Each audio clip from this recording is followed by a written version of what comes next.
Hello guys, all friends and followers. For today's videos, tayo po ay kakain ng talaba. Ayun guys, napakasariwa pong talaba at saka fresh na fresh po ito. Galing puno po ito guys, kaya tara na, kain na po tayo. Habang tayo po ay kumakain ng talaba, meron po tayong kanin. Lalo-lalo na po yung kanin, masarap sana yung kanin lamig. Yan talaga ang partner natin sa talaba. Almost 100 pesos lamang po ito guys, binili ni Nong John.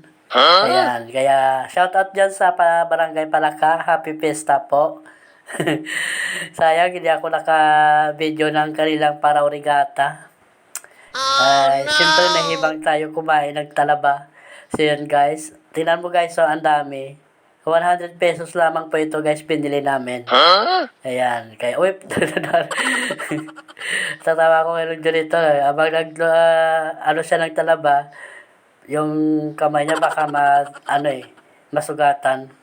Meron pa kaming kanin guys. Ayan. Lagyan mo lang po ito ng maraming sili. Napakasarap na ito. Lalo na po yung lagyan natin ng sukang niyog.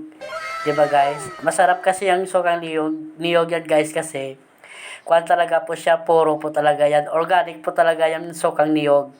Kasi pag bibili ka lang ng suka sa pouch, kuwan lang yan po yan eh. May halong chemical na po yan. Kaya masarap gamitin guys yung sukang niyog talaga sa ating mga sausawan. So yun po, tanggalin muna natin lahat yung mga laman yun guys. After this, kakain na po tayo, di ba?